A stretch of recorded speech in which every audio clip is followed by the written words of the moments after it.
বন্ধুরা, আজ তোমাদের জন্য একেবারে নতুন কড়াকড়ি ভিডিও নিয়ে চলে এলাম। বন্ধুরা, আমি তোমাদের ভালোবাসার বৌদি ঋতিকা। আজ আমি শোনাতে চলেছি আমার কাছেরই এক বান্ধবীর ঘটনা। তার নাম মুনমুন। মুনমুনের বিয়ে সবে 4 মাস হয়েছিল। কয়েক মাস খুব ভালোই কাটছিল।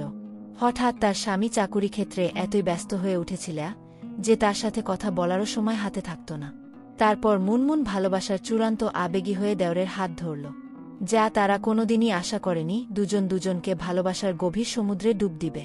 বন্ধুরা, এই গল্পে ডুব দেওয়ার আগেই বলে রাখি, লাইক শেয়ার করতে ভুলবেন না এবং আমাদের ইউটিউব চ্যানেলে প্রতিদিন দুপুর 2টায় ও সন্ধে 7টায় ভিডিও দেখতে হলে চ্যানেলটি এখনই সাবস্ক্রাইব করে বন্ধু হয়ে পাশে থেকো। আশা করি শেষ অবধি শুনলে তোমাদের মাথা ঠিক থাকবে না, পানি টপ টপ ঝরবে। তাহলে শোনো বন্ধুরা। বয়স 30-এর কোঠায় মুনমুন। গায়ের রং একদম গাঢ় ফর্সা বর্ণ, কিন্তু তাতে তার রূপের মাধুর্য একটুও কম নয়। মাঝারি সাইজের চোখ, ঠোঁটে হালকা লিপস্টিকের ছোঁয়া, আর তার চলাফেরায় এক ধরনের আভিজাত্য আছে যা যে কাউকে প্রথম দেখাতেই ঘায়েল করে দেয়। একদম হট ফিগার, যে একবার দেখবে তারই কাছে পেতে মন চাইবে। কিন্তু স্বামী রুদ্র একদমই উল্টো। ব্যস্ত চাকরিজীবী, দিনরাত অফিসের কাজ আর মিটিংয়ে ডুবে থাকেন। মুনমুনের দিকে তাকানোর সময়টুকু পর্যন্ত নেই। বিছানায় এসে শরীরটা পাশে রাখে, কিন্তু মনটা যেন কোনো পুরনো কাজের ফাইলের মধ্যে হারিয়ে থাকে। মুনমুন বুঝে গেছে এই সম্পর্ক আর আগের মতো নেই। এই বাড়িতেই থাকে রুদ্রর ছোট ভাই আয়ান। বয়স মাত্র 28, সদ্য কলেজ শেষ করে এখন ঘরেই সময় কাটায়। সুঠাম শরীর, চোখে একটা বুনো স্পর্ধা, আর ঠোঁটে সবসময় লুকানো এক রকমের চাহনি যা মুনমুনের বুকের ভেতর অদ্ভুতভাবে কাঁপিয়ে তোলে। একদিন দুপুরবেলা সবাই বাড়ির বাইরে। মুনমুন রান্নাঘরে ব্যস্ত। পেছন থেকে এসে হঠাৎ আয়ান তার কানের কাছে ফিসফিস করে বলে, ভাবি, আজকে তুমি স্যান্ডেল পরো নাই কেন? পায়ের আওয়াজ না শুনে তো আমি ভয় পেয়ে গেলাম। মুনমুন হেসে বলে, তুই তো ভয় পাওয়ার ছেলে না, বরং তুই ভয় দেখাস। আয়ানের চোখ তখন নিচ থেকে ওপরে ঠোঁট ছুঁয়ে যাচ্ছে হাসির রেখায়। সেদিন সন্ধ্যায় মুনমুন আয়ানকে বলে, তুই মাঝে মাঝে এমনভাবে তাকাস আমি অস্বস্তিতে পড়ি। আয়ান ঠোঁট কামড়ে মৃদু হেসে বলে, তুমি অস্বস্তিতে পড়ো নাকি তোমারও ভালো লাগে সেটা? মুনমুন চুপ করে যায়, কিন্তু চোখে জল টলটল করে ওঠে। সে ভাবে কতদিন হলো তার স্পর্শ আর তাকানো, কেউ ওভাবে তার দিকে চায়নি। রাত 12টা, সবাই ঘুমিয়ে পড়েছে, কিন্তু মুনমুনের ঘুম আসে না। দরজার কাছে ধীরে ধীরে কারো পায়ের আওয়াজ। মুনমুন ভাবল আয়ান। ধীরে ধীরে দরজার পাশে দাঁড়িয়ে সে বলে, ভাবি, আজকে শুধু একটু তোমার কাঁধে মাথা রাখব, খুব ক্লান্ত লাগছে। মুনমুন দরজা খুলে দেয় কিছু না বলেই। ঘরের ভেতর চাঁদের আলো এসে পড়ছে জানালার ফাঁক দিয়ে।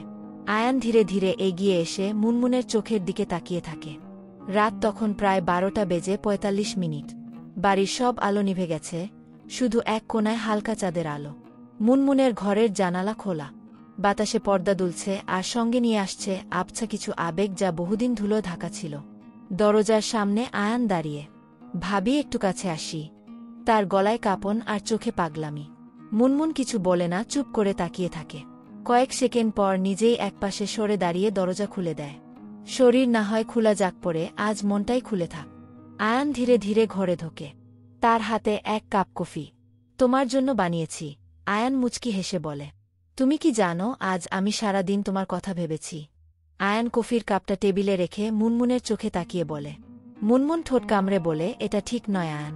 আমি তোমার ভাবি আর তুমি আমার দেবর, কিন্তু আমাদের মধ্যে যা হচ্ছে সেটা কি শুধুই সম্পর্কের পরিচয়ের মধ্যে আটকে রাখা যায় ভাবি? এই প্রশ্নে মুনমুন আর কিছু বলে না। তার চোখের কোণে জল। সেই জল শুধুই অপরাধবোধের নয়, বরং শূন্যতার দীর্ঘ বছরের বোঝা। আয়ান ধীরে ধীরে এগিয়ে এসে তার গাল ছুঁয়ে বলে, তুমি কাঁদো না।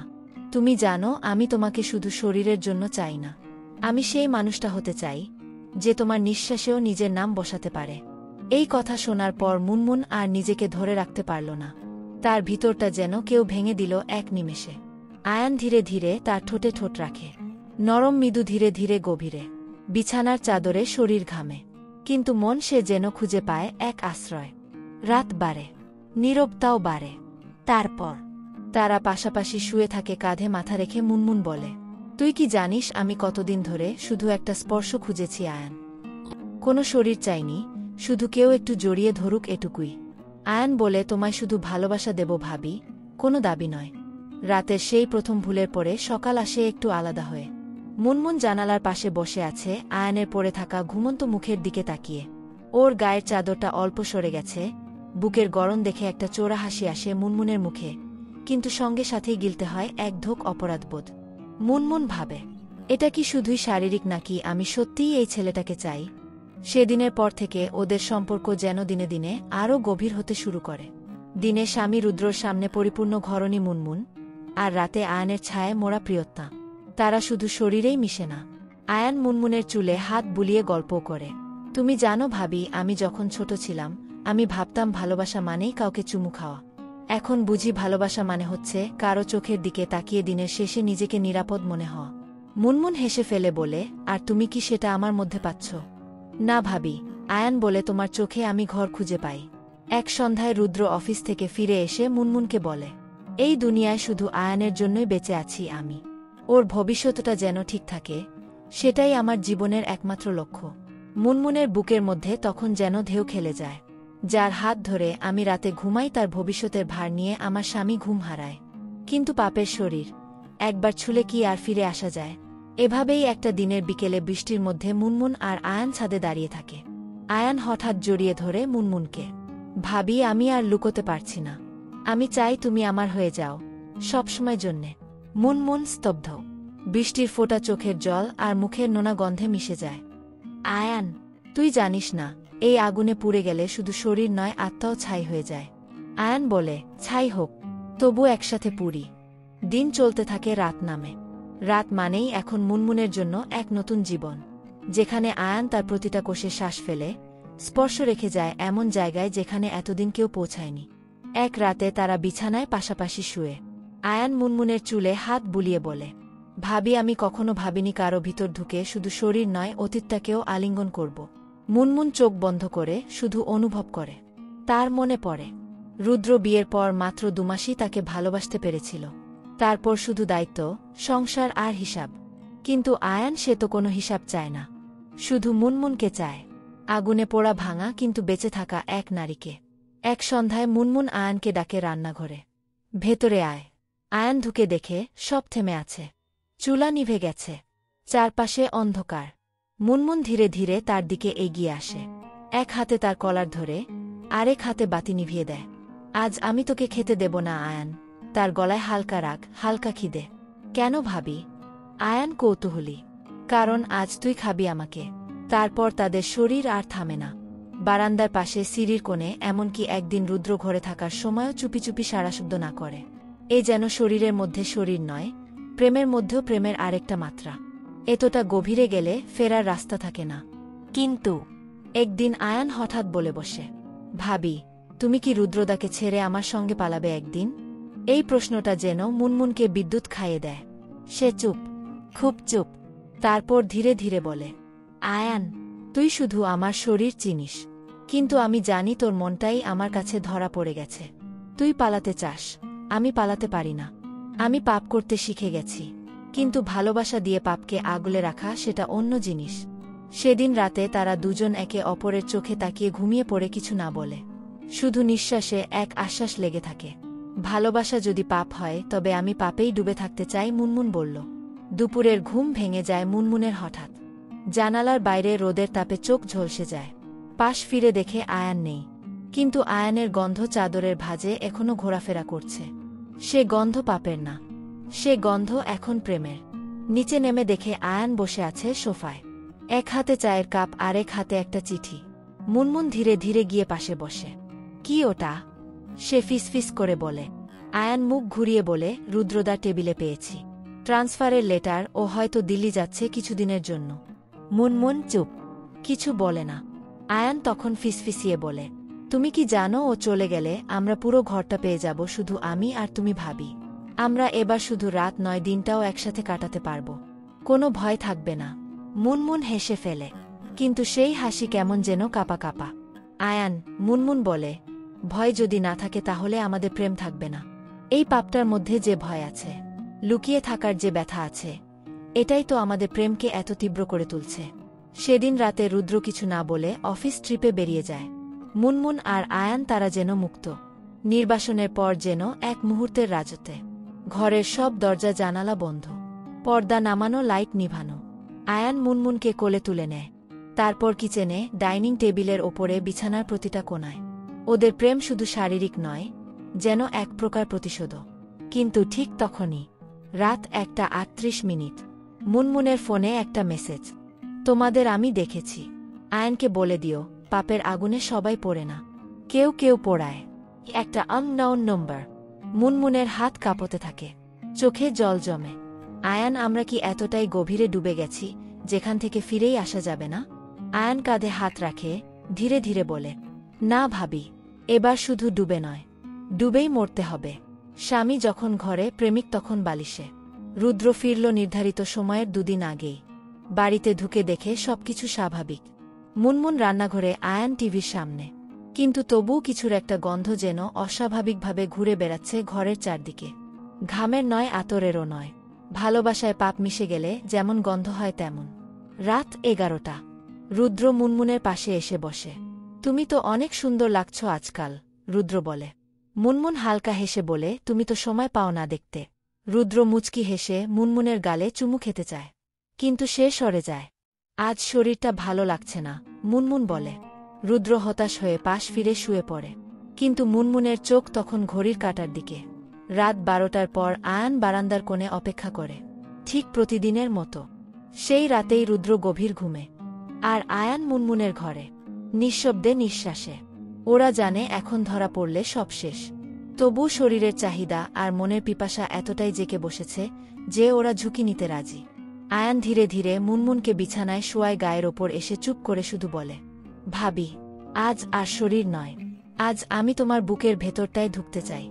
আমি শুধু তোমার প্রেমিক হতে চাই, শুধু এক রাতের জন্য নয়, চিরদিনের জন্য। মুনমুন চোখ বন্ধ করে ফিসফিস করে বলে, তুই তো আমারই, আমি তো তোরই। এই পাপটা এখন আমার নিজের মতো করে পবিত্র হয়ে গেছে আয়ান। ওরা যখন একে অপরকে ছুঁয়ে চুমু খেয়ে নিঃশ্বাসে জড়িয়ে আছে, ঠিক তখনই রুদ্রের চোখ খুলে যায়। সেই নিস্তব্ধ ঘরে একটা মৃদু শব্দ, পায়ের চাপ, দরজা বন্ধ হওয়ার আওয়াজ, অথবা বালিশে চাপা একটা হাসি। রুদ্র উঠে বসে, কিছু বুঝতে না পেরে জল খেতে নিচে যায়। আর তখন সিঁড়ির কোণে পর্দার আড়ালে একজোড়া হাত। আয়ান আর মুনমুন চেপে ধরে আছে একে অপরকে। রুদ্রের চোখে এখন ঘরটা বদলে গেছে। মুনমুনের হাসি কৃত্রিম লাগছে। আয়ানের চোখে কেন এতটা অধিকার? আর মুনমুন, ওর মুখে এখন এমন এক আলো যেটা রুদ্র বহু বছর দেখেনি। সন্দেহ ধীরে ধীরে মগজে জড়ো হয়। আর একদিন সে ঠিক করে ঘরে ক্যামেরা বসাবে। বেডরুমে, ডাইনিং টেবিলের কোণে, এমনকি সিঁড়ির পাশে ছোট ছোট লুকানো লেন্স। সে কিছু বলে না, শুধু সময়ের অপেক্ষায় থাকে। আর এদিকে মুনমুন আর আয়ান, তাদের প্রেম এখন শুধু গভীর নয়, বেপরোয়া। মুনমুন আয়ানকে বলে, তুই জানিস, তোর জন্য আমি ভয় পেতাম একসময়, এখন আমি ভয়টা ভালোবাসি। আয়ান বলে, ভাবি, আজ রাতটা একটু অন্যরকম হোক। মুনমুন জিজ্ঞেস করে, কিভাবে? আয়ান বলে, আজ আমরা তোমার বিছানায়, রুদ্রর ঘরে, ওর বালিশে, ওর চাদরের নিচে। মুনমুন চুপ করে থাকে, তারপর ধীরে ধীরে বলে, ঠিক আছে, আজ আমি শুধু তোর হব। ওর চোখের সামনেই। রাত 2টা। রুদ্র অফিস যাওয়ার নাম করে বেরিয়ে পড়ে, কিন্তু কাছেই থেকে যায়। আর তখন বিছানায় মুনমুন আর আয়ান জড়াজড়ি করে হাসতে হাসতে, চুমু খেতে খেতে বলে, ভাবি, তুই শুধু আমার, শুধু তোরই থাকবো আয়ান, যতদিন শ্বাস থাকবে। তাদের শরীর গলে যাচ্ছে, ঘাম জড়ো হয়ে বিছানার চাদরে লেগে থাকছে। আর ঠিক তখন ঘর খুলে যায়। রুদ্র দাঁড়িয়ে, হাতে ফোন, ভিডিও চালু। চোখে জল নেই, রাগ নেই, শুধু একটা ঠান্ডা শীতল চাহনি। এখানে প্রেম নেই, সেখানে ক্ষমা নেই, শুধু হিসাব আছে। মুনমুন মুহূর্তেই লজ্জায় বালিশে মুখ গুজে দেয়। আয়ান উঠে দাঁড়িয়ে চিৎকার করে বলে, দাদা প্লিজ, এটা যেমনটা দেখছ ঠিক তেমন না। রুদ্র মুচকি হেসে বলে, তোমাদের এত গভীর ভালোবাসা দেখে আমার মনে হচ্ছে আমি যেন বেশিটা বেঁচেছিলাম পাপের মধ্যে। রুদ্র সব কিছু দেখে, কিন্তু কিছু বলে না। ওর ভেতরটা পুড়ছে, কিন্তু ঠোঁটে লেগে থাকে একটা ঠান্ডা ভয়াবহ হাসি। রুদ্র বলল, তোমরা চাইলে আমি ঘর ছেড়ে চলে যাব, কিন্তু একটা ভাইকে তুমি আর কতটা ধ্বংস করতে পারো আয়ান? এই কথায় আয়ান হেসে বলে, তুই যখন দাদা, তখন কি আমায় মানুষ করে তুলেছিলি? আমার সব ভালোবাসা তুই কেড়ে নিয়েছিলি। এখন আমি শুধু আমারটা ফেরত নিচ্ছি। মুনমুন কাছে এসে রুদ্রর চোখের দিকে তাকিয়ে বলে, তুমি যদি একবারও আমাকে নারী হিসেবে ভালোবাসতে, তাহলে আজ আমি এইখানে থাকতাম না। তুমি শুধু সংসার চেয়েছিলে, আর আমি চেয়েছিলাম ভালোবাসা। রুদ্র চোখে জল চেপে রাখে। তারপর এক রাতে রুদ্রর সামনে একেবারে ইচ্ছাকৃতভাবে মুনমুন ও আয়ান ঘরে ওর বিছানায় একসাথে। রুদ্র দেওয়ালে ঠেস দিয়ে দাঁড়িয়ে, আর আয়ান চিৎকার করে বলে, দেখ দাদা, এই বৌদির শরীরটা তোর ছিল না কোনোদিন। এই মেয়ের চোখে শুধু আমি আছি, তুই কিছুই করতে পারিস না। মুনমুন হাসে, চোখের কোণে বিদ্রূপ। তুমি আজ যেটা দেখছ ওটাই আমাদের প্রেম। এবং হ্যাঁ, যদি তুমি আমাদের বাধা দাও, তাহলে আমরা যা করব সেটা তুমি কল্পনাও করতে পারবে না। রুদ্র এবার আর দাঁড়াতে পারে না। সে ঘরে ঢুকে এসে বলে, তবে ভালো, তোমরা দুজন যেমন নিষিদ্ধ ভালোবাসা বেছে নিয়েছ, আমি এবার বেছে নেব নিষিদ্ধ ন্যায়বিচার। সেই রাতে রুদ্র একটা ছুরি কেনে। ঘুমানোর আগে মুনমুনের কাঁধের ওপর হালকা চুমু খায় আয়ান, নিশ্চিন্ত যেন বিজয়ী এক প্রেমিক। আর রুদ্র সারারাত আয়ানের ঘুমন্ত মুখের পাশে দাঁড়িয়ে থেকে শুধু বলে, একটা হৃদয়কে ভাঙলে সে কাঁদে, কিন্তু একটা হৃদয় যখন পুড়ে ছাই হয়ে যায়, তখন সে খুন করতে শেখে। রাত 1:47। বাড়ি নিস্তব্ধ। রুদ্র ধীরে ধীরে উঠে দাঁড়ায়। ঘরে মুনমুন নেই। পাশের ঘর থেকেও আওয়াজ আসছে, ফিস ফিস, গা ঘেঁষে ঘষাঘষির শব্দ, চাপা শ্বাসের গতি। তার হাতে ধরা একটা চকচকে ছুরি, ঠান্ডা যেমন ঠান্ডা তার ভিতরের প্রতিশোধও। সে দরজার সামনে এসে দাঁড়ায়। ভেতর থেকে শোনা যাচ্ছে মুনমুনের কণ্ঠ, আজ তোকে ছাড়া আর কিছু চাই না আয়ান। আমি তোর, তুই আমার। আয়ান জবাব দেয়, ভাবি না, তুই আমার প্রেমিকা, আমার জীবন। রুদ্রের চোখ দিয়ে জল গড়িয়ে পড়ে, কিন্তু এবার সে আর কাঁদে না। এবার সে শুধু ছুরি তোলে। দরজাটা হালকা ঠেলে ভেতরে ঢোকে। আয়ান বিছানায় চোখ বন্ধ। মুনমুন আয়ানের বুকে মাথা রেখে শুয়ে আছে। ঠিক তখন রুদ্র ছুরি তোলে, আয়ানের বুক লক্ষ্য করে ছুটে যায়। কিন্তু ঠিক সেই মুহূর্তে মুনমুন চোখ খুলে দেখে 200টা। 1 সেকেন্ড, শুধু 1 সেকেন্ড। মুনমুন উঠে চিৎকার করে, না! আর পাশের টেবিল থেকে ধরে নেয় একটা মাটির তৈরি ফুলদানি। পিছন থেকে সে রুদ্রর মাথায় আঘাত করে। ডাই! একটা থাবা, একটা ছুটে আসা হাওয়া, একটা হঠাৎ থেমে যাওয়া নিঃশ্বাস। রুদ্র মাটিতে পড়ে যায়, ছুরি ছিটকে দূরে। চোখ অন্ধকার, রক্ত চারপাশে। সাবেক স্বামী ভাই মানুষ, রুদ্র আর নেই। সেই মুহূর্তে ঘরটা নিস্তব্ধ হয়ে যায়। আয়ান দৌড়ে এসে বলে, তুই এটা কি করলি ভাবি?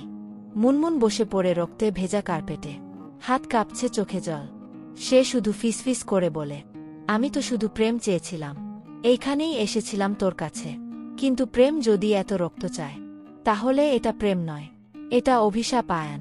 রুদ্র নিথর পড়ে আছে, রক্ত জমে গেছে তার চারপাশে। মুনমুন নির্বাক, আয়ান কাঁপছে। তারা সিদ্ধান্ত নেয় লাশ গুম করতে হবে। ঘরের পেছনে একটা পুরনো ছোট বাগান ছিল, মাটি আলগা ঝোপঝাড়ে ভরা। রাতের অন্ধকারে একটা কাদা মাখা শরীর, দুটো কাপা হাত, আর একটা মাটি খুঁড়ে ফেলা গর্ত। সেই গর্তে চাপা পড়ে যায় এক ভাই, এক স্বামী, এক নিষ্পাপ হৃদয়ের শেষ নিঃশ্বাস। রুদ্র এবার শুধু মাটির নিচে। তারপর মুনমুন আর আয়ান গ্রাম ছেড়ে পালায়। নতুন নাম, নতুন শহর, আর সবটাই ভুয়া পরিচয়। কিন্তু 2 সপ্তাহ পরে রুদ্রের বড় মামা শঙ্কর কাকা রুদ্রকে দেখতে এসে দেখে বাড়ি ফাঁকা, তালা ঝুলছে। প্রতিবেশীরা বলছে বহুদিন কারো দেখা নেই। শঙ্কর থানায় ডায়েরি করে, নিখোঁজের রিপোর্ট। পুলিশ আসে, তদন্ত শুরু হয়। ঘরের ভেতরে ছোট ক্যামেরার ফুটেজ পাওয়া যায় রুদ্রর ল্যাপটপে। তাতে দেখা যায় আয়ান ও মুনমুনের গোপন সম্পর্ক। রুদ্রের ক্যামেরা বন্দি যায় সব ছিল। আর সবচেয়ে ভয়ানক অংশ, একটি রাতের ভিডিও হঠাৎই কেটে গেছে। পুলিশ খোঁজে মাটির নমুনা, কুকুর নিয়ে আসে। আর একদিন সেই গর্ত থেকে উঠে আসে একটা কঙ্কাল, রুদ্রর পরিচয়পত্রসহ। আয়ান ও মুনমুন ধরা পড়ে। জিজ্ঞাসাবাদে সব ধরা পড়ে। প্রেম, প্রতারণা, সম্পর্কে খুন, সবকিছু আদালতের সামনে আসে। বিচারক বলে, এই হত্যাকাণ্ড শুধু এক ব্যক্তির নয়, এটা ভালোবাসা নামক সম্পর্কের পবিত্রতাকে হত্যা করেছে। তাই এই অপরাধের সাজা শুধু মৃত্যুর জন্য নয়, যাবজ্জীবনের জন্য পাপের শাস্তি। মুনমুন ও আয়ান দুজনকেই যাবজ্জীবন কারাদণ্ডে দণ্ডিত করা হয়। তাদের নিষিদ্ধ প্রেম যেমন গভীর ছিল, ঠিক তেমনি গভীর ছিল তাদের পাপ। শেষে প্রেম নয়, একটা লাশ ছিল তাদের বন্ধনের সিলমোহর। বন্ধুরা, ভিডিওটি ভালো লাগলে সবার মাঝে শেয়ার করে দিবেন, এবং ভিডিওটি কেমন লাগলে তা অবশ্যই লাইক করে জানাবেন। আর আমাদের এই ইউটিউব চ্যানেলে প্রত্যেকদিন এরকম মজার মজার ভিডিও দেখতে হলে চ্যানেলটিকে এখনই সাবস্ক্রাইব করে বন্ধু পাশে থেকো।